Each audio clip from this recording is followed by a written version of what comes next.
What's happening, YouTube? Cowboy here, and today I'm going to be bringing you my Unkillable Stalker tank build for Battlegrounds and Rated Battlegrounds. Now, when I say unkillable, I'm being quite literal with that statement because it takes roughly 6 to 8 people beating on you for a full minute while you're by yourself without any heals before you'll actually die. And even then, if they're not on top of their game, you can last a lot longer than that. So, going into the build, first up, we have Cripple. Now, an important thing to realize about playing a tank in BGs is that you're all about two things: utility and survivability. So in terms of utility, Cripple is an excellent move for it. Very low suit cost at 5 suit power. We got 3 charges of it, and it does relatively decent damage, but more importantly, this is going to help us to snare people up so that our team can cut them down faster. Moving on from there, we hop over into utility, and we have Preparation at Tier 4. Now, Preparation is fantastic for 3 reasons. 1, gives us a ton of suit power generation. 2, gives us some self-sustain through self-healing. And 3, it gives us a shit ton of deflect chance. So, especially the deflect chance when comboed with Steadfast is going to prove quite useful in grabbing a flag, but all in all, it just makes for a, fantastic move to have. Into our third move, you can see we have Collapse, just another great utility spell. Destroys interrupt armor, groups foes up together, and what I like to do is combo it with our 6th ability, which is Stagger, to basically collapse people together and then drop a Stagger out, and it just has 3 people grouped up nice, and then I stun them, and then my team just blows them apart. Now, moving on to the 4th ability, we have Nano Field, tiered up to Tier 8. Now, this is pretty much the centerpiece of the build. For 2 reasons. 1, the Tier 4 upgrade. If the second press is activated within 2 seconds, there is no suit power cost. And on top of that, the Tier 8 upgrade. While active, Nano Field increases incoming healing by 8%, which is sexy in itself. But more importantly, the second press transfers 100% of the health. So just to put this in perspective, second press ends Nano Field dealing roughly 1,000 damage to 5 foes. Okay, and we get 100% of that back as healing. So if we're dealing 1,000 damage to 5 foes, we're going to assume roughly a 5,000 heal every time we use Nano Field. So let's dance. 1, 2, 3, 4, 5, 6. So we got 6 Nano Fields out there before we were completely dry on suit power, which would have equated out to a 30,000 heal. And just to put that further into perspective, with PvE tanking purples on, we are at 30,000 health, just over it. So we can basically do a full heal just to us, which is awesome. Following up on that, our 5th ability is Decimate, tiered up to Tier 8 for 2 reasons. 1, because it generates 25% suit power, or excuse me, 25% support power for 10 seconds, which is going to make our Nano Field hit that much harder. And on top of that, by tiering that up, the Weaken debuff goes up to 18%, which 18% off the damage of anyone we're hitting with it for 10 seconds, that's pretty freaking significant. That's almost an entire 5th of the damage somebody is able to put out just being cut off. So awesome ability to help keep your team alive better, and on top of that, the support power is going to give you more healing through the Nano Field. Hopping back over into utility, of course we had Stagger at our 6th ability, and we explained that one, but onto our 7th, we have Stim Drone. Now there's a couple things people might suggest here. Reaver for the 25% damage reduction. Personally, it's 4 seconds. I don't think it's worthwhile. Tether Mine to help steal flags by holding somebody up. Honestly, it's only really useful if it's against a melee. Whereas Stim Drone, on the other hand, you're increasing your health and you're healing your health. Both great things to have as a as a mass carrier, and they're just going to further attribute to your survivability. Additionally, if you do have the additional points to get it up to Tier 4, that's going to let you drop out 3 of these little puppies, and it's going to heal you for, I think with the extra tier upgrades, it would get around 1,000. So, I mean, you're increasing your health by 3,000, and you're giving yourself a 3,000 heal if you have it up at Tier 4. Pretty awesome in my opinion. Now, our final ability is Steadfast. Now, Steadfast, there's some interesting things to note.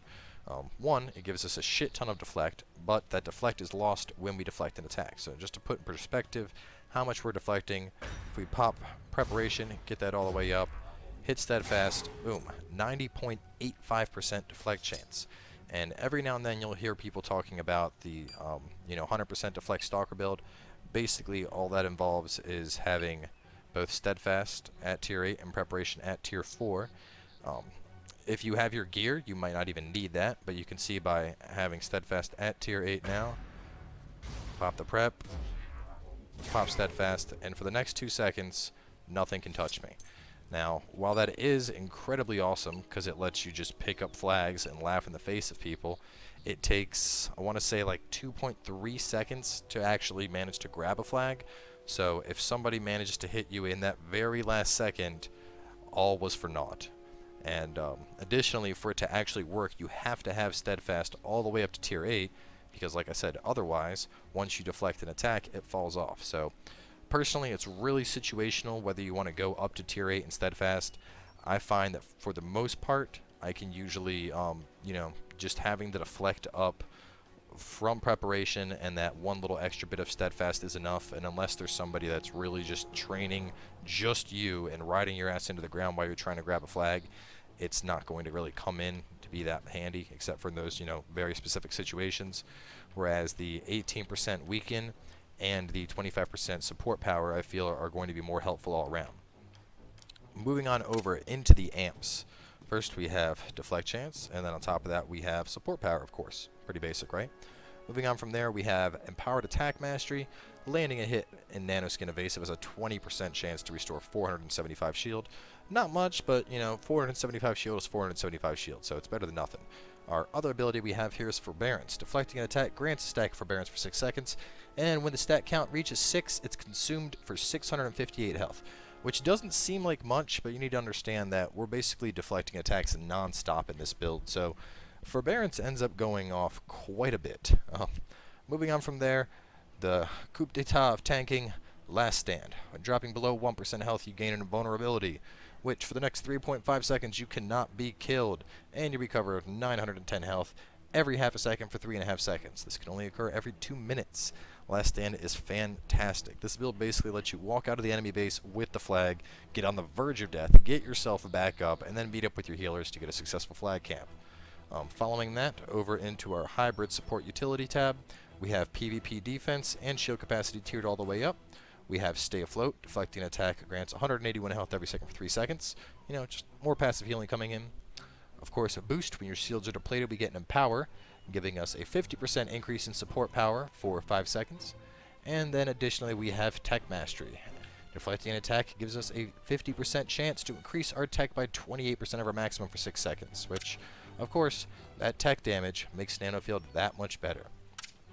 And then, of course, for our last points, we picked up CC Resilience, because the last thing you want to do is deal with getting stunned or rooted or whatever the case is. Cooldown reduction, because we want those cooldowns, and then we put our last point over here into Strike Through chance. Now, in terms of the other tanking amps, deflect critical hit chance, I don't see being all that important. I'd rather just deflect everything. I'm not worried about deflecting just crits. Avoidance Mastery, of course, we can't dash while we're carrying a flag. Dash for heals, once again, can't dash while carrying a flag. Quick Reboot is a viable option, but I feel that there's so much shield disable that there were just better places to spend our points. Additionally, Strong Legged, when snared, you gain a swiftness.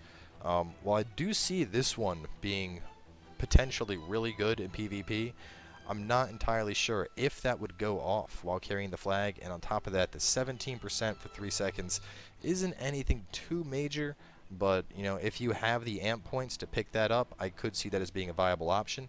Personally, after I have 5 extra amp points, I might consider it, but being as where we're at now, you know, 6 amp points, personally, I'd rather have cooldown reduction and CC resilience over having that little movement increase and counting on a snare, especially since it's only snares and it doesn't count against root stuns, anything else. Other potentials, that all you got. More of a PvE oriented spell since our health is going to fluctuate largely. Amplification Spike, not so much. Regeneration, occurring once every 30 seconds for a really minuscule heal compared to some of the other ones. Don't call it a comeback, not applicable to PvP. And of course, like I said, Avoidance Mastery just doesn't really matter because we can't dash while carrying a flag. So in general, just going over some of the moves. Obviously, Collapse and Stagger combo together for the stun. Anytime you have Nanofield up, you need that healing. Pop the stim packs and then pop preparation, because of course, you know, you want to get the extra healing while Nanofield's up. And aside from that, you know, you just drop a Decimate out after your collapse to hit tons of people with it. Keep that 18% damage reduction up. Obviously, you can't stealth while carrying the flag, but you can stealth in to grab it. And that about sums it up. So with that being said, let's jump into a Battleground and show you guys what it's all about. But actually, before we do that real fast, just because I'm sure some people are curious, and it'll be a while before my guild's at a point where we can actually do dungeons on a regular basis since people are leveling slow. But if you want to do this for PvE as well, I have successfully tanked dungeons and adventures with this spec. Just changing it up slightly, we swap out Whiplash in place of Cripple. And while the utility is great to have, you're going to need some kind of taunt. So I'll usually drop off one utility, and I'll pick up Razor Storm.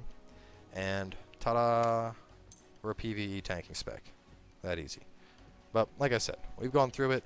Let's jump into the Battleground, show you guys what this spec's all about, and we'll catch you over there.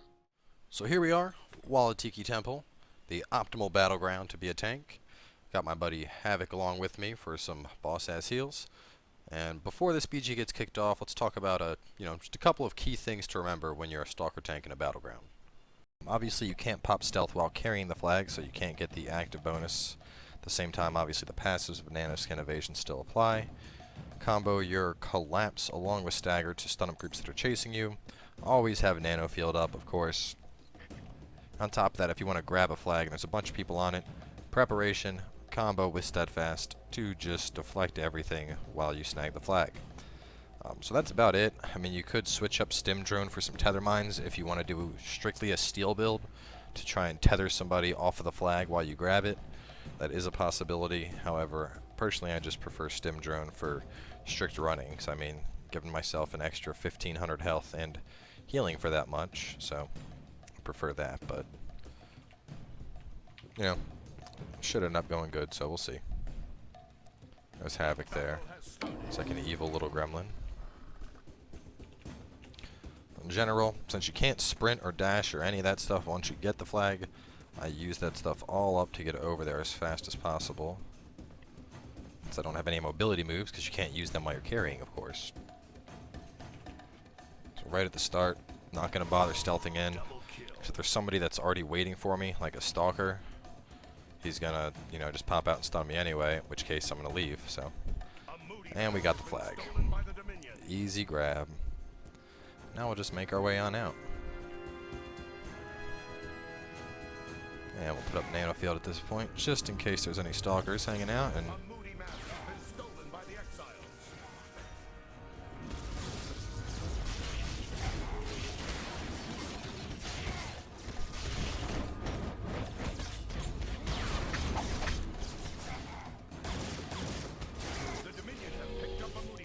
oh my god, they're all on me. I need the heals. I'm coming to you. Yes! You will not kill me. Coming up behind you.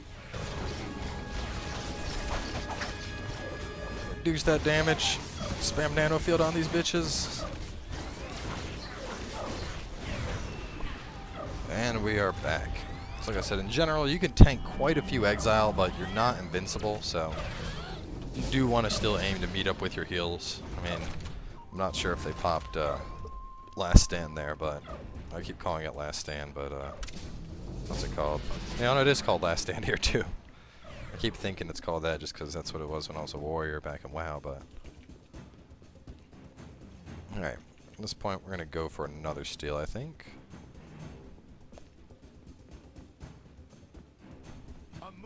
Has been stolen by the Exiles. What? No.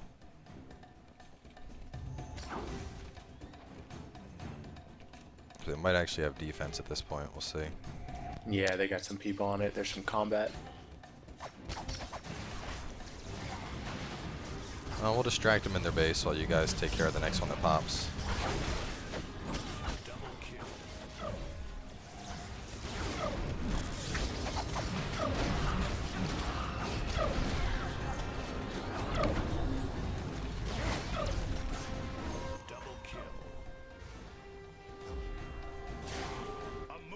Yep. Yeah, looks like Warrior Man's gonna take it. Right when I had all my deflect up too. In that case, we're going for the Unearthed. I'll let this guy take care of the running. The Dominion have picked up a Moody Mask. Alright. So since they are running, our job transitions to distracting the enemy team.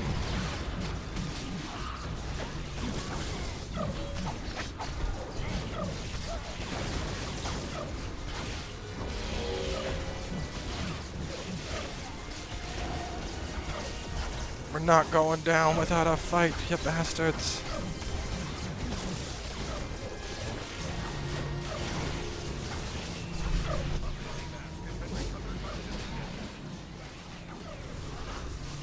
Oh, they got us.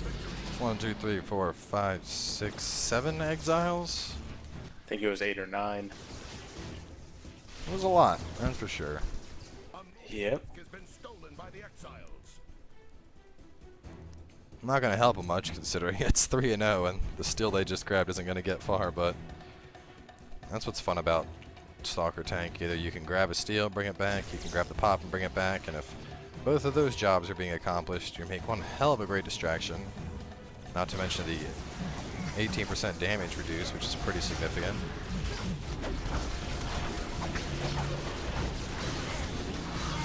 And then snaring everything on top of that.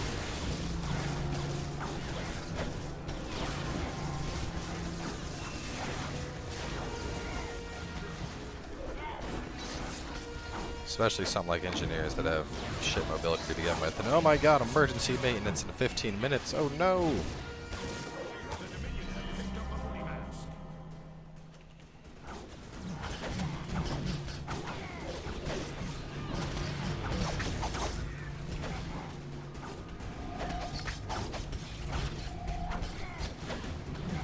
You guys don't mind me, I'm just gonna go grab your mask.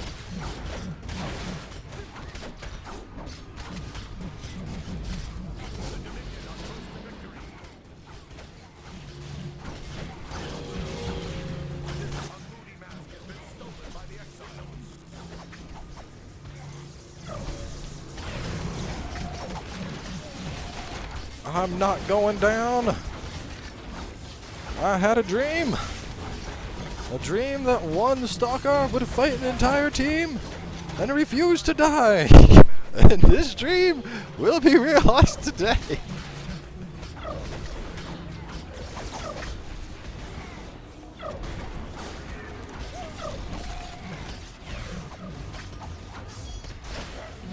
And you can see now the Exiles are slowly breaking off, realizing that it's completely asinine to be sitting here still fighting one Stalker tank.